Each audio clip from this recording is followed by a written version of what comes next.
Carrie Bourne. I'm from the Office of Continuing Education at UW-Whitewater, and we have been hosting the Fairhaven Lecture Series here at Fairhaven Senior Services since 1983. This semester we're talking about our stories and our future, so we've been having people talk about UW-Whitewater in various different ways, and we're going to hear maybe about Whitewater, City of Whitewater as well. It is actually mostly UW. Awesome. Okay, so let's just get to it. Jennifer Mottzko is the head of archives at UW-Whitewater. She holds a BA in history from the University of Wisconsin-Madison and has master's degrees in history and library and information science from the University of Wisconsin-Milwaukee. Jennifer has over 18 years of experience working in both corporate and academic archives. She began her archival career with the Harley-Davidson Motor Company as a museum technician, but spent over 10 years as a manuscript archivist for the University of North Carolina at Greensboro. In 2018, she moved back to Wisconsin to head the Archives and Area Research Center at UW-Whitewater, where she manages university records, genealogical resources, and manuscript collections that document the agricultural, business, and supernatural history of southeastern Wisconsin. Please welcome Jennifer Mottzko. Thank you, everybody. I'm excited to be back and speak with you today, so let's get into it. When the United States entered World War II, the effects were felt immediately, not just on the battlefields overseas, but on the college campuses like the Whitewater State Teachers College. By 1942, By 1942, the war had already begun to reshape student life. The campus newspaper, the Royal Purple, turns its attention to national defense, publishing articles like "How Strong is Our Army?" and "Government Stamps Finance Defense." It also introduced a new column, "In the Service," which shared letters from former students in uniform and quickly became a weekly feature. But the war was not just an abstract concern, it became deeply personal. One of the first losses felt by the Whitewater community was Earl Fritz, a former student and athlete. Fritz had graduated in 1941. He had been the prom king in 1939 and entered the Army Air Corps. On February 10th, 1942, while training in Arizona, he was killed in a crash when his plane went down during a severe rainstorm. 4 pilots were killed, and although Fritz attempted to bail out, his parachute did not open until it was too late. His funeral was held in Whitewater on February 17th, where classmates and fellow servicemen served as pallbearers. At the time, he was remembered not only as an outstanding athlete, but as the greatest athlete by Coach Agnew, and as a young man whose loss made clear, quote, "the fact that we are a nation at war." We don't have a letter from Earl, but many of the voices of former students did appear in the Whitewater Register. The Whitewater Register actively encouraged servicemen and women to write in and share their experiences. These letters became a vital link between those serving and the community at home. The local American Legion and its auxiliary also helped maintain that connection, working to ensure that copies of the Whitewater Register were sent to those in the military, so that even from across the world, they could remain connected to Whitewater. In October of 1943, the Register, together with the American Legion and Auxiliary, published a special servicemen's issue addressed directly to those serving.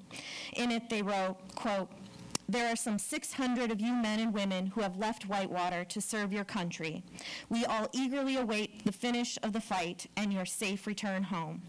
Don't worry about those of us on the home front. We're getting along fine and doing all we can to back you up and help you get your job done and victory won." By 1943, campus life had been transformed. The yearbook described the change starkly. Football games, mixers, and carefree students had given way to students and faculty members in the service, decreased enrollment, no junior prom, and extra time used for war work. In 1940, enrollment had reached an all-time high of almost 1,000 students. But by 1943, 70% of the men at the Teachers College had enlisted. Classrooms began to empty as students left campus for training camps, airfields, and eventually combat zones around the world. In February 1944, enrollment had decreased to 355 students with fewer than 30 men. Those who remained adapted, courses shifted to support the war. Meteorology, mapping, radio, and military training were offered. Women on campus supported the Red Cross, producing about 240 bandages a week, while students organized scrap drives, bond campaigns, and rationing efforts. Even communication itself became part of the war effort. The campus paper mailed, quote, more than 400 copies each week to students and faculty in service. While the Whitewater Register served as a public forum where soldiers and sailors could share their experiences directly with their hometown. And by 1944, nearly every student organization on campus was tracking its members overseas and sending and receiving letters. By 1945, as the end of the war was in sight, returning veterans brought to campus, quote, a seriousness of purpose and a determination to complete their education. Enrollment reports from 1948 show that almost 300 veterans were attending the Whitewater State Teachers College, 274 men and 5 women. A noticeable optimism returned to campus. But before that optimism, there were years of uncertainty, separation, and service. And it's through those letters written by Whitewater students and community members that we can best understand what this war meant to them and to the community that remained a part of, no matter how far away they were. Now I'd like to share some of those voices. The first letter is from John Graham, a 1942 graduate of the college. Like many students who had just completed their education, Graham quickly entered military service.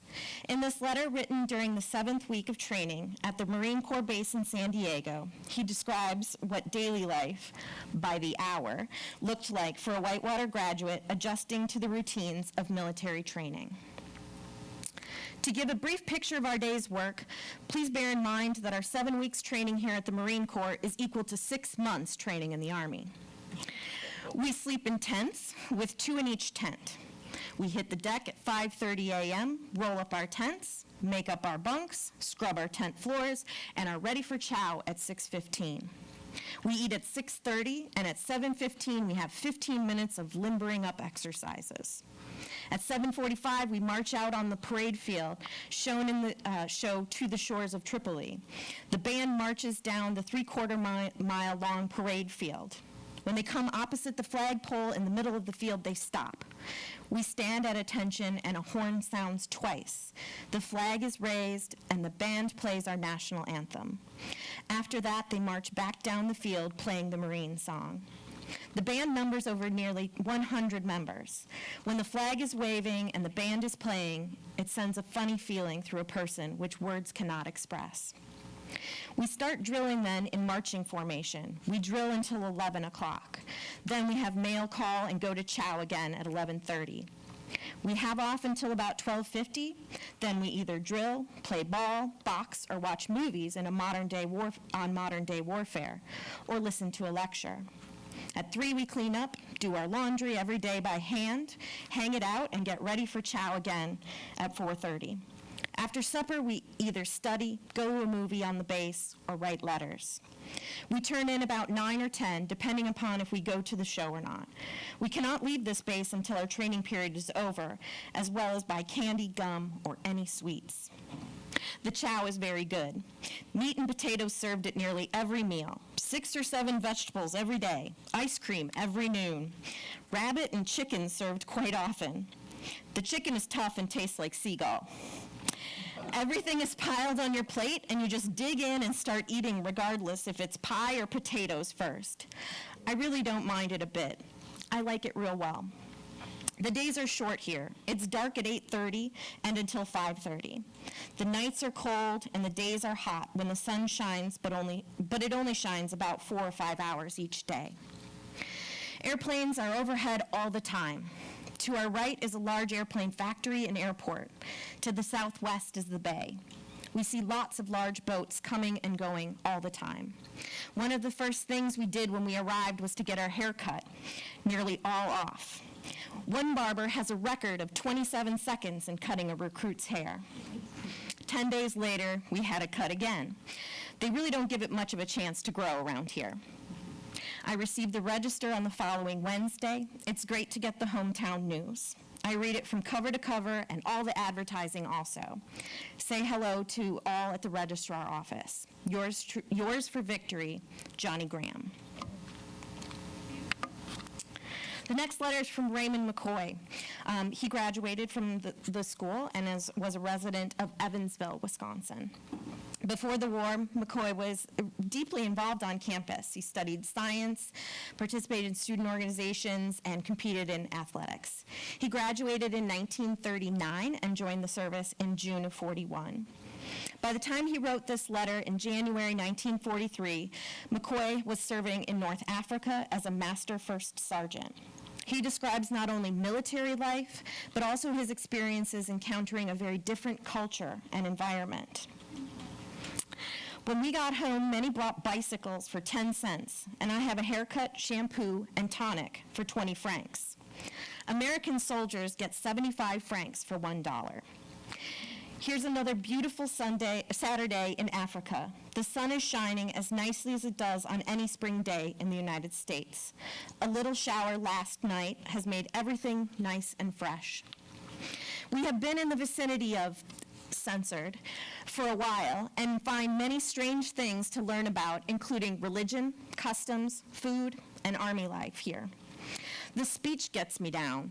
French and Arabian dominate, and such a mess. My sign language has improved 100%. The Mohammedan religion predominates here, and as to being faithful to it, Americans have a lot to learn. However, we have them outscored on everything else. Custom of the Arabs, such as sitting on the streets delousing themselves, result in our walking in the center streets. Horses are their main mode of transportation, and mules are also used. No American farmer would ever beat an animal as they do here.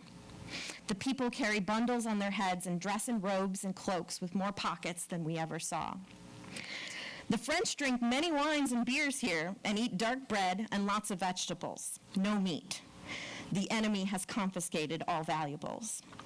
When we arrived here, we met some resistance. We have all been in combat. We understand now why the veterans have kept so quiet about World War I. Our work is plenty heavy, and we are in tip-top condition. Food is excellent. We have more of it than we can eat. One of our Jeep drivers was decorated this morning for gallant action under fire. More also being considered for the honor. Well, this time I made 2 jumps instead of 1, and am now Master Sergeant of our company. Just call me First Sergeant McCoy. Pretty lucky, don't you think? The men we have are 100%, and we are doing okay so far as all are concerned. In fact, due to our work in the invasion, we have a chance of being given distinguished service. Our entire company, that is. We are all got our fingers crossed. Fresh oranges and tangerines are ripe now. Very cheap. The next letter comes from Earl McKenna. He was a member of the Whitewater community. McKenna entered the service in September of 1942 and served as part of a B-17 bombardment crew. During his time in the military, he was awarded a Purple Heart and an Air Medal with 3 oak clusters, reflecting both the danger of his service and his continued participation in combat missions. Although he did not attend Whitewater State Teachers College, his letter shows how the war effort extended beyond the campus to the broader Whitewater community. His letter includes a lot of censored information for which I'm going to use the word blank every time I come across a missing word. A letter written to Hackett's Food Store by Sergeant Earl McKenna, Saturday night, April 4th, 1943. Hello, everybody. It is now 8:30 at night, just about time Mrs. Stone is getting into town and me flying around Southern California at 10,000 feet. A little better than 6 months ago when I last waited on her, I never realized I would be doing this at this time. This is the first time I ever attempted to write in the air, and the air is a little rough tonight. At least that will be my excuse for the scribbling this time. I don't know how long the ink is going to last because it will leak out of the best of pens at this altitude. I will write at different times as we fly around. Left the ground at 7 o'clock and will be flying until 1 a.m. We have 5 100-pound bombs to drop over in Arizona between 12 and 1. We have 10 men in the ship tonight. Our crew of 9 men and a pilot passenger. We have a good pilot. Our own pilot became sick and has been grounded for a week. He is a peach, and we will get him back in a few days now. Here are a few facts about the plane we are riding in. We will get a brand new plane of our own before we go across the pond that will be heavier armored than this one. It is a B-17F Flying Fortress. It has 4 motors. The wingspan is blank feet long, and the fuselage is blank feet long. It has blank caliber 50-aught machine guns mounted in it. 2 of them operate in the tail. From the inside of the plane, I have to crawl 15 feet on my hands and knees to get back in there. Also has a little reading room like you have at the store, although that one at the store is more comfortable on rough days. Next week we fly in the daytime again, and the gunners will be shooting at targets on the ground between the mountains. Lots of fun. We tell how close we are by the sand flying. At 10,000 feet, we travel between blank and blank miles an hour. The limit of one of these planes that low. At 30,000 feet, we can travel about blank miles, although these ships here are redlined at blank miles per hour. I'm not wearing an oxygen mask, so we'll have to read this letter over after we land, because of the fact that the mind doesn't function nearly so well at higher altitudes without one. I don't wear chutes while riding in the plane, but have them nearby in case. It is now 10 o'clock, 12 your time, and Mrs. Stone should be home in bed. Have been up in the radio room the past half hour chewing the fat with the radio operator. The radio room is a good place to go to get warm. It is insulated much better than the rest of the ship. I don't know where we are at present time, but looking down I can see a long straight road. Know it is a road because of the car headlights. They are very easy to spot from the air, so they should have plenty of dim-out practice in case of an air attack. We don't seem to be able to get any good dance music tonight, so guess I will sleep for an hour or 2. He continues, Sunday p.m. I didn't sleep much because our pilot started cutting up about that time, and one of the boys got sick and was running back and forth. I was just sitting around over in the day room and saw a lieutenant reading a Milton Junction, Wisconsin paper, so I went over and talked to him for a while. He had just gotten back from here on furlough and said it snowed up there a week today. Have to go up at 7 o'clock again tonight, so I guess I will close now. It is terribly hot here today and not any cold water around. Get sick of drinking colas. As ever, Earl. Now, when McKenna returned to Whitewater after the war, he became a police officer and served in the community for many years. The next letter comes from Douglas Dixon. Dixon attended the Teachers College for 2 years after graduating from the Whitewater High School, and he later completed his degree at the University of Wisconsin-Madison. Before entering military service, he taught science at Sheboygan High School for 6 years. He entered the Army in 1941, trained in field artillery, and was later commissioned as a second lieutenant. By 1943, he had been sent overseas, serving first in North Africa and later in Italy. Even before the war, Dixon had a strong interest in travel and writing, with accounts of his journals published in newspapers. During the war, he continued to write, this time sharing his experiences as a soldier. Somewhere in Italy, November 18th, 1943. Dear folks, this letter may not reach you until the Christmas trees have lost their needles and are decorating backyard ash piles. This is rather an inappropriate place to be writing Christmas letters with the hum of bombers overhead and shells and big guns roaring not so far away. Have been interested in noting that practically every German propaganda program we pick up on the radio quotes Colonel McCormick in the Chicago Tribune. At this time of year, darkness comes all of a sudden. The other day, light dropped away, and we found it impossible to get back to our bivouac area to sleep. There were 3 enlisted men with me. The situation was such that we wanted a place to put up. There was only one possibility other than a straw stack, and we took it. I remembered an old Italian who had invited me into his home for a drink of wine. It was pitch dark and every door was closed tight by 8 o'clock. We drove our little Jeep up the narrow cobblestone streets, up a side hill to an old stone house. Couldn't remember which was the door, and the first one we tried led to a pig pen. Found the right one and pounded on it. There was no answer. Had a boy who spoke Italian, and he called to them inside. At last the old man opened the door. He was a short man, very spry for 70. About 40 years ago, he was in the United States working on the Lackawanna Railroad. His wife was a tall, sad, religious woman in her 60s. They had gone to bed. He had a nightcap on. Both were very frightened, for they thought the Germans had come back. When they saw who it was, they opened wide the door. We carried in all our stuff and piled it on the floor. The old woman got sticks, and soon we had a roaring fire going in the fireplace. On a little tripod, we put a frying pan and fried some bacon we had along. She got out a fresh loaf of brown bread, and the old man went to get a big bottle of his wine. They couldn't do enough for us. It seemed strange to be so warm and dry. She fixed up a single bed for me and put clean linen on twin beds for the boys. With a big old key, a foot long, they locked the front door, leaving us to sleep downstairs while they went up an outside stairway to sleep upstairs. It seemed queer to sleep on big, thick mattresses. We could hear the German planes flying low over the little town during the night. Next morning, the old man said, "Wait another day to go back." It was the first morning in years the old woman had missed Mass. When we left, the old fellow kissed me goodbye in the European style, with his bristly whiskers rubbing first one cheek and then the other. I wonder how people back home would treat a bunch of soldiers who moved into their house at night. These people did all they could for us.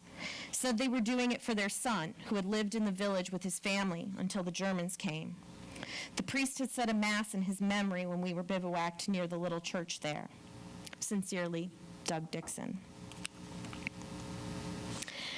The next voice comes from Helen Wilbur.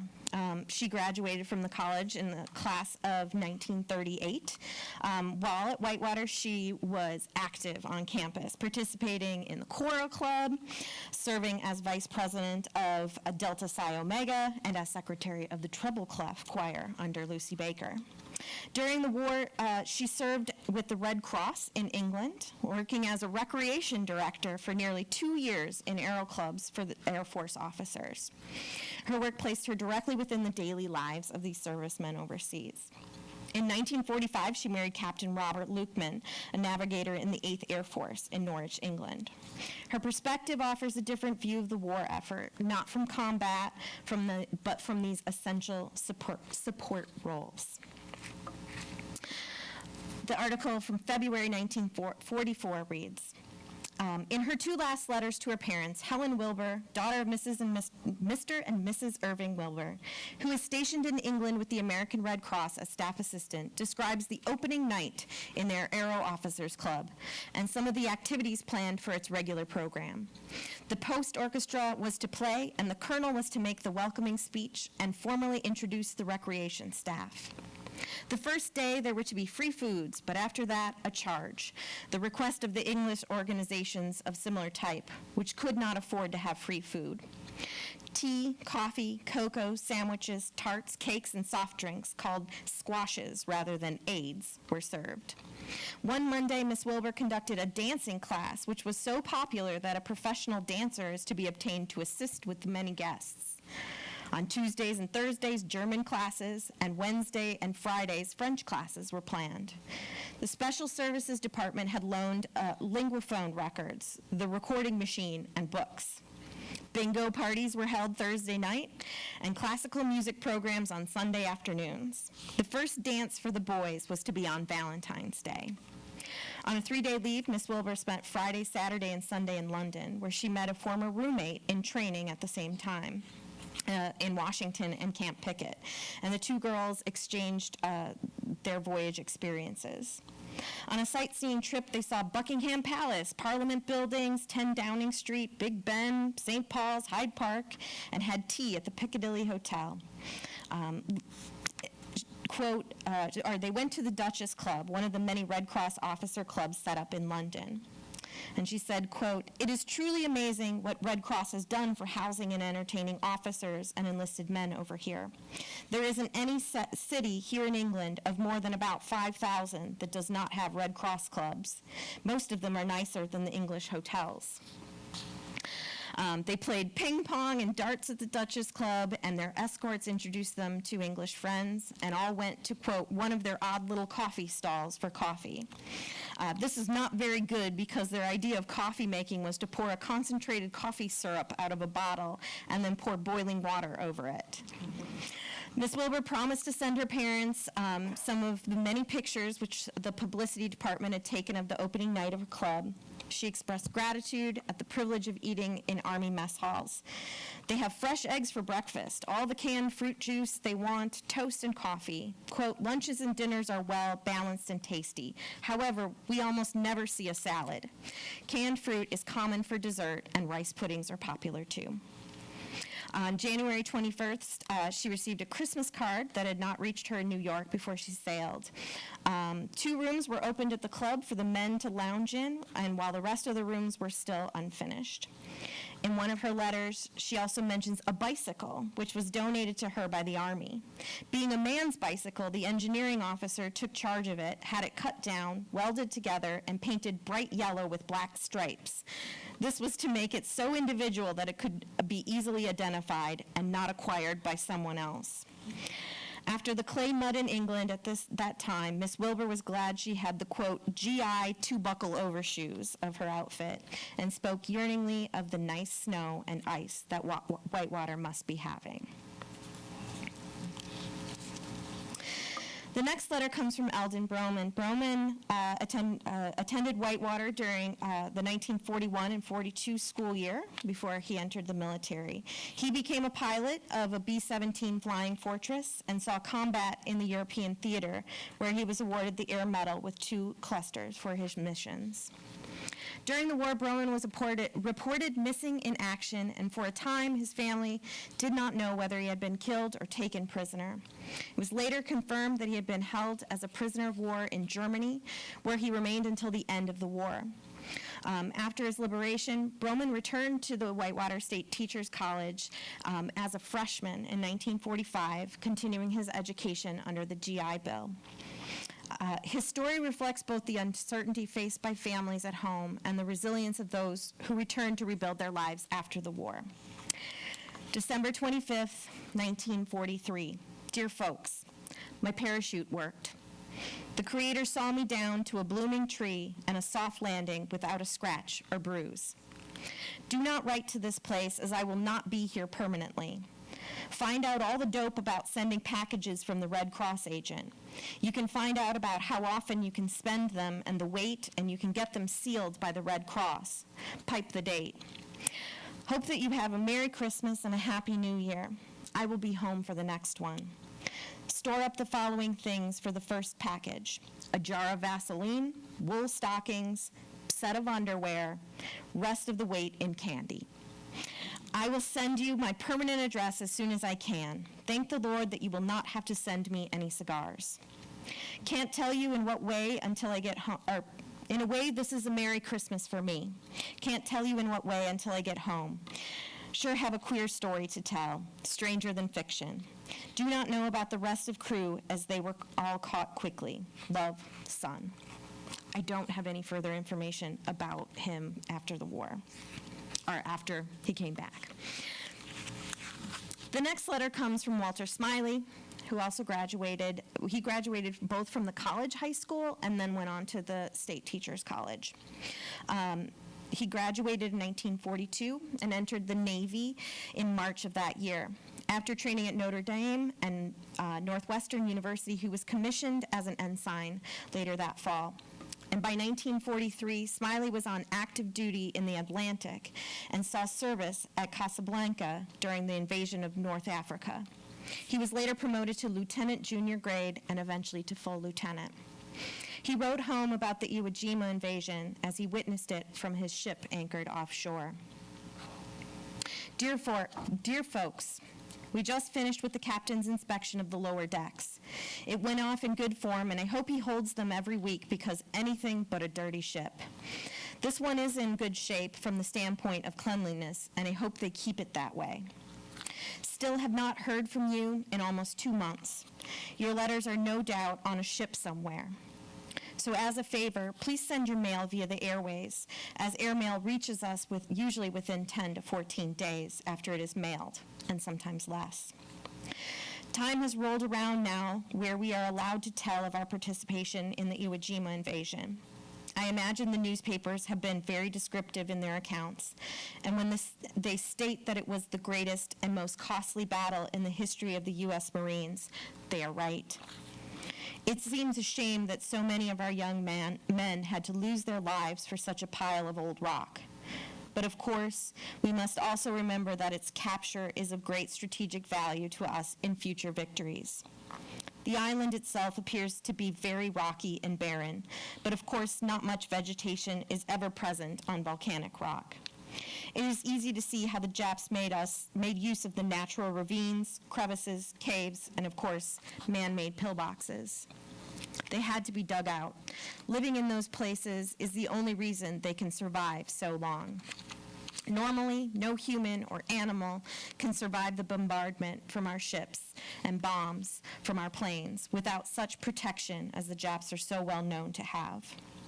Much of the time, we were close enough to the island itself that we could, through binoculars, witness the movement of our troops, the continuous supply line from beach to the front, and even at night, there was an eerie feeling while we watched the cross-firing, numerous shells being fired on enemy lines, and the shooting of flares, which always seemed to hang in the air for hours.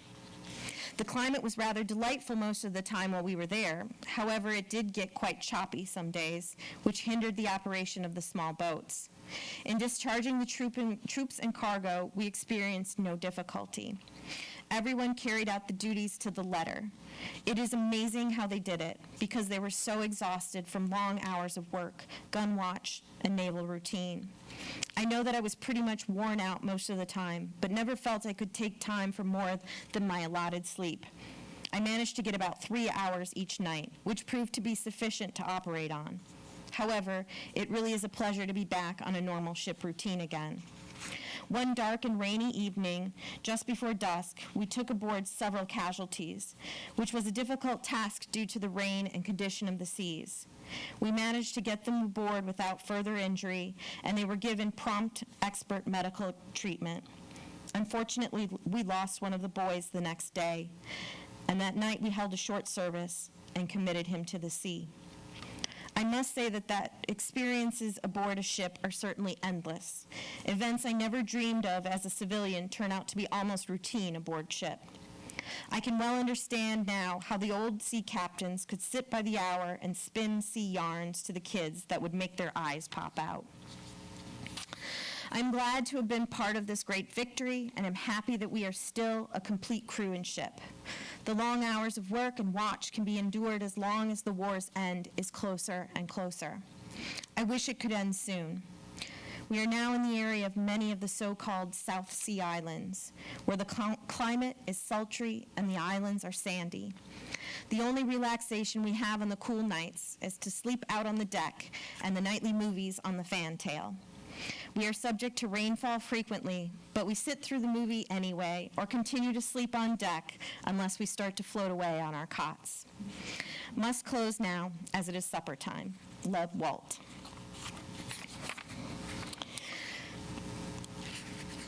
The final letter comes from Ivan Reese. He was a Whitewater native and a former student of the State Teachers College, where he was active in athletics and music before entering military service. He was commissioned as a second lieutenant and served in France, where he led a rifle company. In November of 1944, Ivan Reese was killed in action. In one of his final letters, written from the front lines, he describes his experience. First of all, let me ask you if you've ever tried writing a letter underground. That's where I am now. My home for present is a hole in the ground, 6 feet by 3 feet by 4 feet, covered over with logs and dirt. And I share it with my platoon sergeant, who is sitting here with me, writing to his folks. When Sherman said, "War is hell," he hit the nail right on the head. I can't tell you where we are fighting. Perhaps you have read about our group in the papers, as our group is doing a good job. If I could, a lot of men who fought in the last war would remember this place. While digging out this hole, we came across a German grenade used in World War I. The Germans are good fighters, but we are better and have them outnumbered in manpower and supplies. It is still going to take some time to end this mess, though. Through these letters, we hear the voices of Whitewater. We hear the students becoming soldiers. We hear from those who served overseas, who supported us from afar, and those who endured captivity. And we also remember those like Ivan Reese, whose lives were cut short. These letters remind the community that even though these men and women were scattered across the world, they were still part of Whitewater, and their words brought the war home. When VJ Day arrived, the people of Whitewater gathered at the Armory not only to celebrate, but to reflect on what had been lost and what had been gained. Members of the community said the Pledge of Allegiance, sang the Star-Spangled Banner. Even Dr. Evans, a history professor at the college, gave a speech stressing that the coming of peace would bring several changes. He reminded the community that victory alone was not enough. He said, quote, "After VE Day and VJ Day, we should have VP days in the future," meaning victory and peace, to ward off that fatal Third World War which will surely annihilate civilization. Elimination of war can only be accomplished by the education of the children. That message still matters because the story of Whitewater during the World War was not just about war. It's about the people. It was about our community, and it's about remembering the voices of people who lived through it and those who did not return. Thank you.